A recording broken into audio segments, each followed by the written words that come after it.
미국 조지아에서 충격적인 사건이 발생했습니다. 수백 명의 연방 요원이 첨단 공장 건설 현장을 급습했고 수많은 한국인 기술자들이 쇠사슬에 묶여 굴욕적으로 끌려갔습니다. 미국은 이를 역대급 성공이라 자축했지만 그들은 치명적인 오판을 저질렀죠. 상대가 과거의 약소국이 아닌 막강한 힘을 지닌 2025년의 대한민국이라는 사실을 몰랐던 것입니다. 단 3일 만에 모든 상황은 완전히 뒤바뀌었습니다. 세계 최강대국 미국이 먼저 협상 테이블에 나섰고 강제 추방 대신 자진 귀국이라는 파격적인 제안을 했습니다. 한국 정부 전용기 투입까지 허용했죠. 도대체 어떤 일이 있었기에 미국이 이토록 빠르게 굴복한 것일까요? 전 세계를 놀라게 한 한국의 숨겨진 국력과 치밀한 외교 전략, 그리고 강대국 미국을 완전히 당황하게 만든 반전의 순간들을 지금부터 모두 공개합니다. 놓치지 말고 끝까지 시청해주세요. 안녕하세요. 제 이름은 레오입니다. 저는 20년째 국제 분쟁 지역과 중요한 국제 이슈를 취재해온 국제 독립 저널리스트입니다. 2025년 9월 4일 새벽 6시 미국 조지아주 브라이언 카운티의 불길한 기운이 감도는 것을 저는 생생히 기억합니다. 저는 첨단 배터리 공장 건설 현장 근처에서 다른 취재를 준비하고 있었어요. 갑작스럽게 나타난 군용 헬리콥터 세대와 수많은 검은색 차량 행렬을 보며 제 심장은 쿵 하고 내려앉았습니다. 20년 경력의 저조차도 이토록 충격적인 광경은 처음이었습니다. 미 연방 국경 순찰대 크리스 특별 단속관을 필두로 이민세관, 단속국 등 400명이 넘는 연방 요원들이 마치 전쟁 작전처럼 공장으로 쏟아져 들어왔죠. 확성기를 통해 공사를 즉시 중단하라는 연방 요원들의 강력한 명령이 새벽 공기를 갈랐고 76억 달러 규모의 거대한 건설 현장은 순식간에 정지했습니다. 공포에 질린 수백 명의 작업자들은 벽에 일렬로 설 것을 명령받았어요. 일부는 필사적으로 도망치려 애썼습니다. 뜨거운 덕트 속에 숨어 있다가 화상을 입거나 오수 연못에 뛰어들었다. 끌려 나오는 기술자들의 모습은 참혹함을 더했습니다. 특히 30대 한국인 엔지니어 한 분이 심한 화상에도 동료들을 먼저 대피시키려는 듯 손짓하는 모습, 그리고 연못에서 구조된 한 한국인 관리자가 더러운 물에 젖은 채 한국의 가족에게 미안하다는 말을 반복하며 오열하는 모습은 제 가슴을 미어지게 했습니다. 체포 과정은 더욱 굴욕적이었습니다. 작업자들은 버스에 손을 짚은 채 몸수색을 당했고 손목, 발목, 허리가 쇠사슬과 케이블 타이로 결박되었습니다. 50대 중반의 한 한국인 현장 관리자가 쇠사슬에 묶이며 눈물을 흘리는 모습은 연방기관의 공식 영상으로 전 세계에 공개되어 큰 충격을 안겼습니다. 총 475명이 체포되었고 그중 300명 이상이 한국 국적자였습니다. 이들은 첨단 배터리 기업 셀러스 에너지의 핵심 인력을 포함한 한국의 엔지니어, 기술자, 관리자들이었죠. 이분들은 한국에서 가져온 특수 장비를 설치하고 미국인 작업자들을 훈련시키는 중요한 역할을 담당하고 있었습니다. 저는 이들이 단순한 불법 노동자가 아닌 첨단 기술을 보유한 고급 기술자들이라는 것을 현장에서 곧바로 깨달았습니다. 미국의 모순은 분명했습니다. 인플레이션 감축법으로 첨단 시설 건설을 장려하며 보조금까지 주면서도 정작 이 시설을 신속하게 지을 핵심 해외 기술 인력에게는 적합한 비자를 제공하지 않았으니까요. 한국인 대부분은 건설 현장 노동을 허용하지 않는 단기 비자로 입국한 상태였습니다. 기업들은 법적 회색지대에서 운영할 수밖에 없었고 미국 정부는 이 취약점을 정치적 목적으로 악용한 셈이었죠. 오후 8시경 크리스 특별 단속관은 기자회견에서 이번 단속이 연방 정부 역사상 단일 현장 최대 규모라고 자랑스럽게 발표하는 모습을 보였습니다. 그의 승리를 자축하는 듯한 표정은 이 모든 상황이 얼마나 계획적이었는지 저에게 분명히 보여주었습니다. 그날 밤 저는 미국이 한국이라는 상대를 완전히 잘못 판단했다는 확신을 갖게 되었습니다. 이것은 단순한 법 집행이 아니었습니다. 트럼프 행정부가 강경한 이민 정책으로 지지층을 결집하고 한국과의 경제 협상에서 우위를 점하려는 정치적 메시지였습니다. 그러나 그들은 한국이 결코 순순히 당할 나라가 아니라는 사실을 간과하고 있었습니다. 한국은 이제 단순한 동맹국을 넘어선 세계 경제와 기술의 중요한 축을 담당하는 당당한 국가였으니까요. 다음 날 새벽 5시, 제 휴대폰은 전 세계 언론의 속보 알림으로 요란하게 울렸습니다. 잠결에 알림을 확인하다가 저는 깜짝 놀라 그대로 잠에서 깨어났죠. 각국 언론사 웹사이트를 꼼꼼히 확인하면서 저는 경악을 금치 못했습니다. 20년간 국제 저널리스트로 활동하며 한국에 대한 세계 언론의 시각이 이토록 급변하는 것을 본 적이 없었기 때문입니다. 월스트리트 저널 기사에서는 이번 사건을 미국 역사상 최대 규모의 단속이라면서도 76억 달러 투자로 8,500개 일자리 창출 예정 프로젝트라는 문구를 통해 한국의 경제적 중요성을 강조하고 있었습니다. 저는 세계가 이 사건을 단순한 이민 문제가 아닌 강력한 경제 파워를 가진 한국에 대한 공격으로 인식하기 시작했음을 직감했습니다. 워싱턴 포스트는 이번 급습이 3,500억 달러 규모의 대미 투자 협상 시점에 발생했음을 부각하며 한국을 핵심 동맹국이자 주요 투자국으로 규정하고 있었습니다.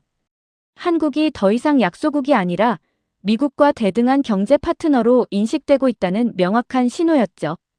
인도의 이코노믹 타임스는 자본은 환영하지만 사람을 환영하지 않는 모순적 정책이라고 미국을 비판하며 한국을 첨단 기술 보유 경제 강국으로 표현했습니다. 한국의 기술력과 경제력이 얼마나 강력한지 세계가 인정하는 순간을 저는 목격하고 있었습니다. 유럽 언론 반응은 더욱 인상적이었습니다. 한 가디언 칼럼니스트의 평가는 저를 더욱 놀라게 했습니다.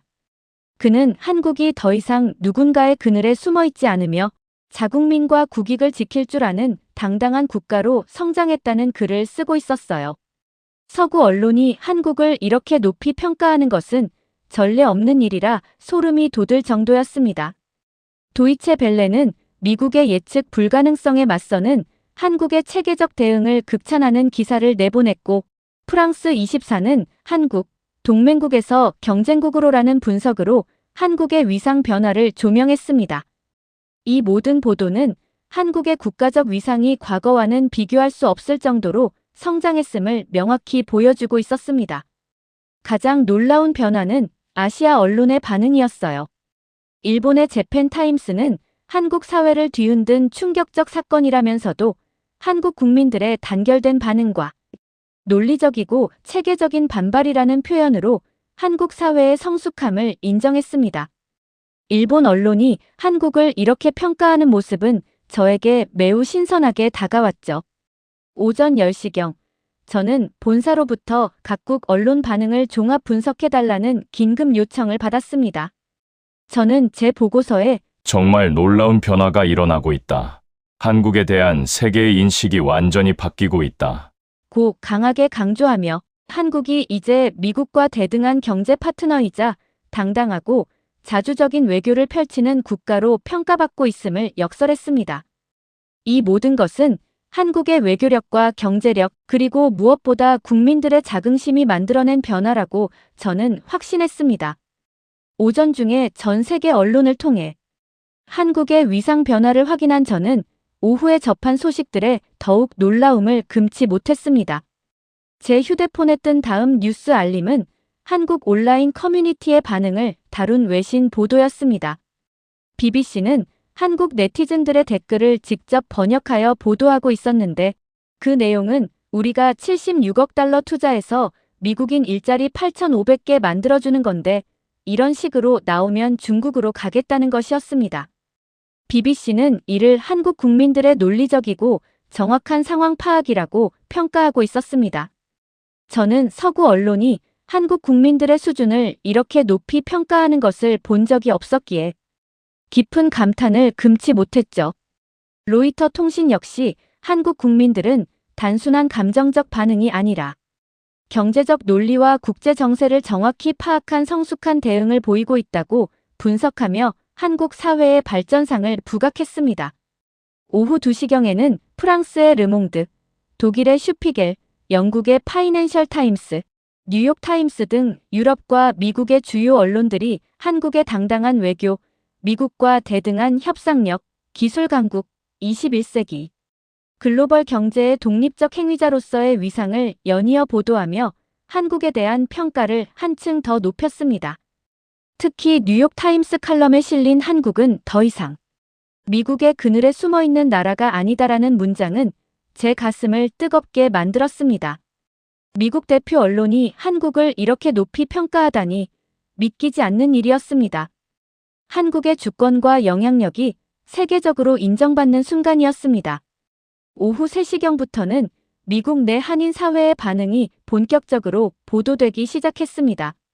32만 명에 달하는 LA 한인 커뮤니티를 비롯해 전미 각지의 한인들이 하나가 되어 이번 사건에 대해 분노하고 있다는 소식이었습니다.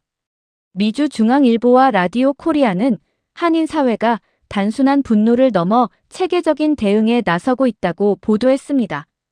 뉴욕 한국문화원도 공식 성명을 통해 이번 사태에 대한 우려를 표명했습니다. 저는 이러한 한인 사회의 단결된 반응을 보며 한국의 힘이 본토뿐만 아니라 전 세계에 퍼져 있는 동포들에게서도 나온다는 것을 깨달았습니다. 그들의 애국심과 결속력은 가히 놀라웠습니다. 오후 4시경 워싱턴의 동료 기자로부터 놀라운 소식이 들려왔습니다. 미국 언론들이 한국을 경제 강국, 기술 선진국, 성숙한 민주주의 국가로 표현하고 있으며 미국 내부에서도 자국 정부를 향해 격렬한 분노가 터져 나오기 시작했다는 것이었습니다. 76억 달러 투자 유치하고 8,500개 일자리 만들어주는 동맹국에 이런 깡패짓을 하면 누가 앞으로 투자하러 오겠냐는 비판적인 반응들이 쏟아져 나왔습니다. 조지아 지역의 현실도 충격적이었습니다. 숙련된 노동력을 구하기 어려워 한국 기술 인력이 필수적인 상황인데 미국 정치인들은 단순히 현지 고용을 안 했다고 비난하고 있었던 것입니다. 저는 미국이 한국을 여전히 예전의 나라로 착각하고 큰 실수를 저질렀으며 한국의 진짜 힘은 정부의 외교력뿐만 아니라 국민들의 인식과 단결력에서 나온다는 것을 확신했습니다. 동시에 첨단 배터리 기업 셀러스 에너지와 다른 한국 기업들도 구금된 직원들의 석방과 지원을 위해 비상체제에 돌입하며 강력한 대응을 시작했습니다. 한국 기업들의 자국민 보호 의지도 매우 인상적이었습니다. 다음 날 오전 8시, 저에게 정말 믿기지 않는 소식이 들려왔습니다. 이한 국가원수가 직접 나서서 이번 사건에 대한 총력 대응을 선언했다는 것이었습니다. 20년간 국제 저널리스트로 일하며 한국 최고 지도자가 이렇게 빠르고 강력하게 반응하는 것을 본 적은 드물었습니다. 온몸에 전율이 흘렀습니다. 청와대 소식통에 따르면 이한 국가원수는 사건 발생 즉시부터 문제를 직접 챙겼으며 평소에도 해외 노동자 부당 대우를 용납하지 않는다는 철학을 강조해왔다고 합니다. 그런 그가 자국 노동자들이 쇠사슬에 묶여 끌려가는 모습을 보고 얼마나 분노했을지 저는 충분히 짐작할 수 있었습니다. 그는 이번 사태를 우리 국민의 존엄성과 직결된 문제로 규정하며 미국의 법 집행 과정에서 우리 국민의 권익과 대미 투자 기업의 경제 활동이 부당하게 침해되어서는 안 된다는 단호한 입장을 밝혔습니다. 이는 단순한 항의를 넘어선 국가 대 국가의 정면 대결 선언이나 다름없었습니다. 곧이어 외교통상부 장관의 소름 돋는 대응이 이어졌습니다. 그는 긴급 대책회의를 주재하며 깊은 우려와 막중한 책임감을 표명했습니다. 외교통상부는 즉각 장관을 본부장으로 하는 재외국민보호대책본부를 설치하고 비상대응 체제에 돌입했죠. 북미 영사국과 재외동포 영사국이 체계적으로 움직였고 주미 한국 대사관은 현지 대응팀을, 주 애틀랜타 총영사관은 구금 시설과의 연락 체계를 구축했습니다. 가장 충격적이었던 것은 장관이 필요하다면 자신이 직접 워싱턴으로 가서 미국 행정부와 담판을 짓겠다는 강력한 의지를 표명했다는 것이었습니다. 이는 외교가에서 최고 수준의 외교적 압박으로 평가되었으며 보통 이런 수준의 대응은 정말 심각한 외교 위기 상황에서나 나오는 것이었습니다. 진짜 놀라운 일은 그 뒤에 벌어졌습니다. 제가 나중에 확인한 바에 따르면 한미 양국 간 최고 위급 핫라인이 즉시 가동되었습니다. 오진 국가원수 비서실장과 제인 백악관 비서실장 간의 직통 라인이 열린 것이었습니다. 이 핫라인은 양국의 가장 중요한 소통 채널 중 하나로 평상시에는 중대한 현안이 있을 때만 사용되는 라인이었습니다. 한 외교부 관계자는 이를 우리가 정말 화났다. 각오하라는 최고 수준의 외교적 경고였다. 고 전했습니다. 20년간 국제부에서 일하면서 이런 강력한 외교적 압박을 본 적이 없었습니다. 보통 이런 수준의 대응은 전쟁 직전에나 나오는 것이라고 저는 생각했습니다. 더욱 놀라운 것은 미국 측에서 먼저 전화를 요청했다는 사실이었습니다. 외교통상부 제1차관과 미국 국무부 차관의 통화가 이루어졌는데 이 통화 자체가 미국의 요청으로 시작되었다고 합니다. 이는 미국이 먼저 사태 수습을 위해 손을 내민 것으로 외교가에서는 미국의 조기 진화 시도로 해석되었습니다. 통화에서 제1차관은 특히 한국인들이 쇠사슬에 묶여 연행되는 굴욕적인 장면이 공개된 것에 대해 강한 우려를 전달했습니다. 이는 한국 국민의 명예와 존엄성을 훼손하는 행위이며 양국 정상회담으로 조성된 신뢰와 협력 분위기를 해치는 시점이라는 날카로운 압박이었습니다. 한국 정부의 이런 체계적이고 신속한 대응을 보며 저는 한국이 완벽한 위기 대응 시스템을 갖춘 선진국임을 실감했습니다. 오전 10시경 한국 정부는 조속한 시일 내에 이 문제를 해결하지 않으면 양국 관계에 돌이킬 수 없는 상처가 생길 수 있다는 사실상의 최후 통첩을 미국에 전달하며 데드라인 설정을 통해 미국에게 시간적 압박을 가했습니다. 한국의 당당한 모습은 제게 깊은 인상을 주었습니다. 한국 정부의 강력하고 체계적인 대응은 미국 내부에서 혼란을 가중시키기 시작했습니다. 오후부터 한국의 온라인 커뮤니티는 완전히 들끓기 시작했는데 그 수준은 상상을 초월했습니다. 국민들은 76억 달러로 미국인 일자리 8,500개 만들어주는 우리인데 우리 기술 없으면 미국 전기차 산업 망한다. 관세 피하려고 미국에 투자했는데 이런 식으로 나오면 중국으로 간다는 논리적인 분노를 쏟아냈습니다. 저는 한국 국민들이 단순히 감정적으로 반응하는 것이 아니라 정확한 사실과 논리로 반박하며 국제 정세에 대한 높은 이해도를 보여주는 것에 깊이 충격받았습니다.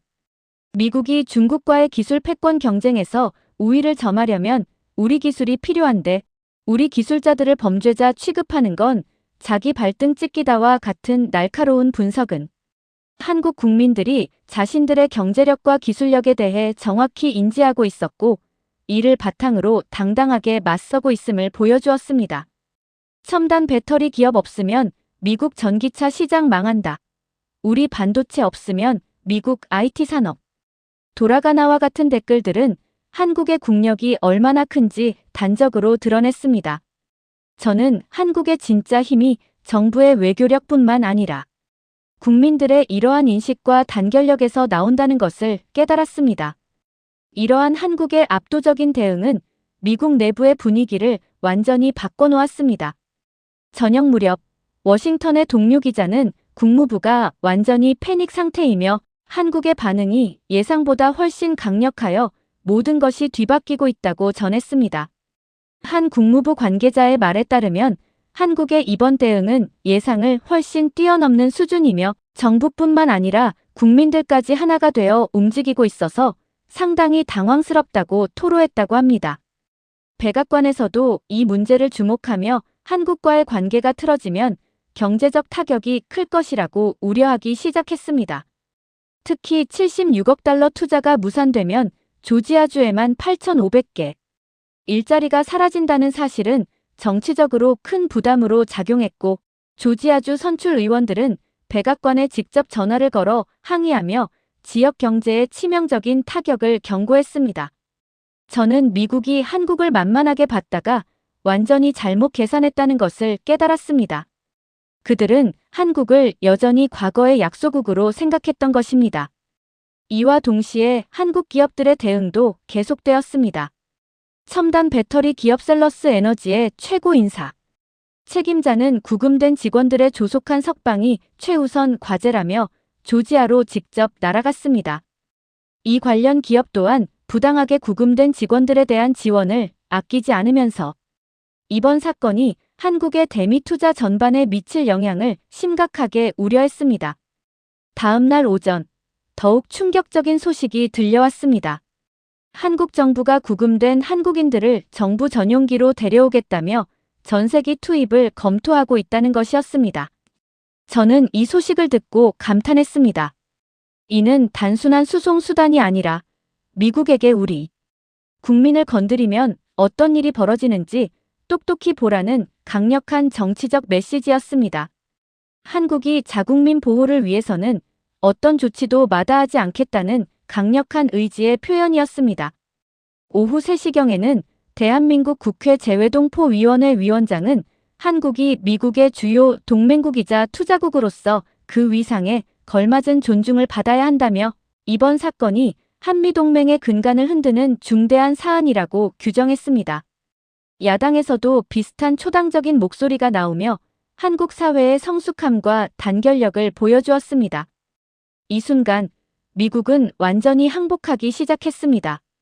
그날 저녁 워싱턴의 동료 기자는 국무부가 완전히 패닉 상태이며 백악관과 의회에서도 한국과의 경제 관계가 틀어지는 것에 대한 심각한 우려가 나오고 있다고 전했습니다.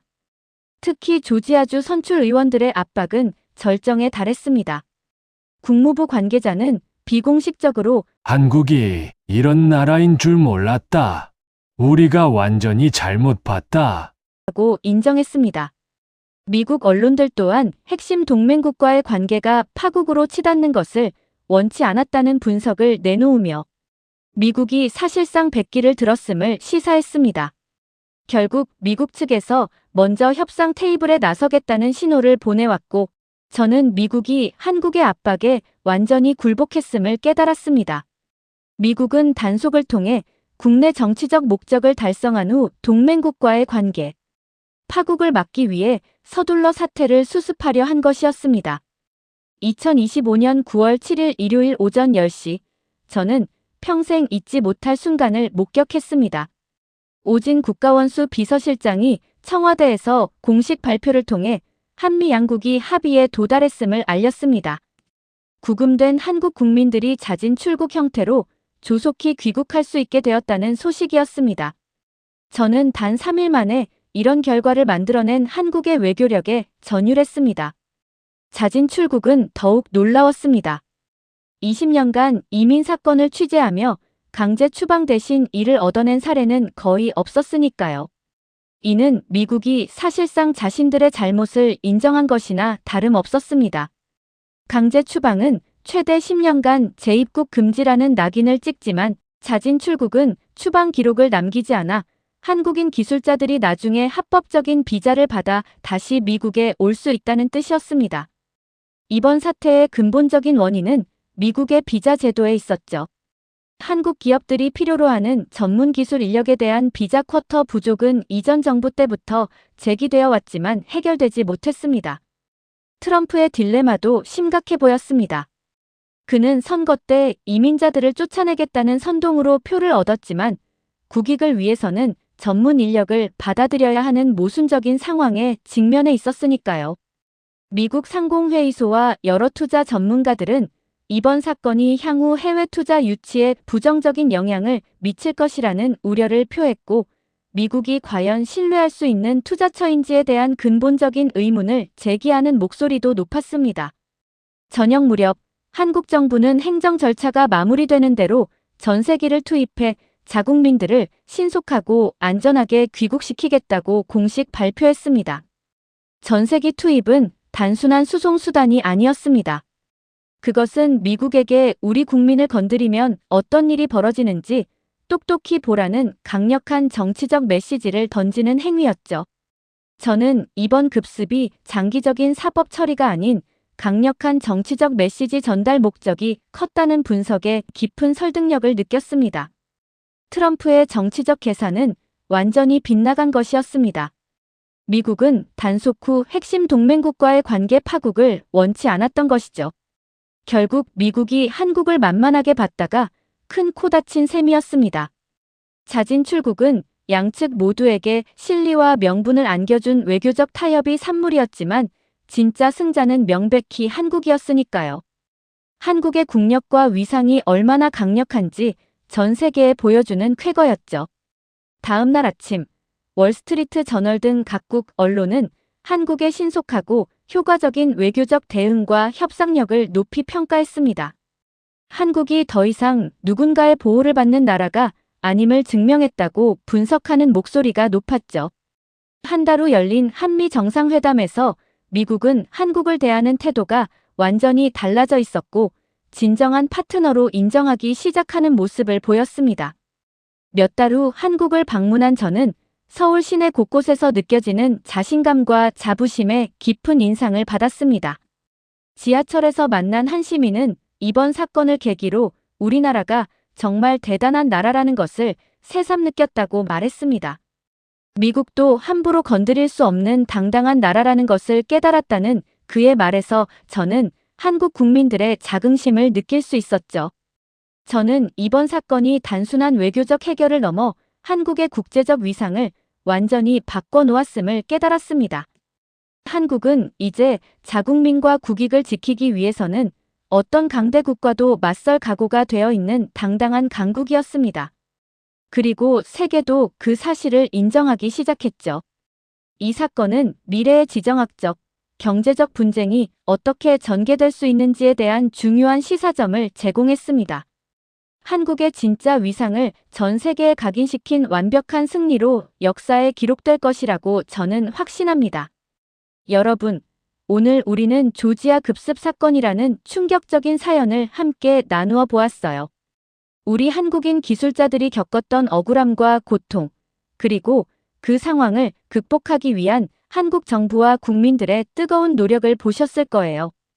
특히 전 세계가 한국의 진정한 힘과 위상을 다시 한번 깨닫는 과정은 정말 놀라웠어요. 이 사연을 정리하면서 저 역시 가슴이 뭉클해지고 우리 대한민국에 꺾이지 않는 자긍심과 단결력에 깊은 감동을 받았답니다. 그 어떤 어려움 속에서도 우리 스스로를 지켜낼 수 있는 강한 나라임을 다시 한번 확인할 수 있었어요. 이처럼 진한 감동과 교훈을 주는 이야기들을 앞으로도 계속 전해드리고 싶어요.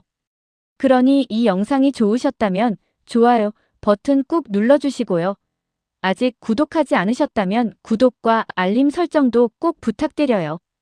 여러분의 작은 관심이 저에게는 큰 힘이 된답니다.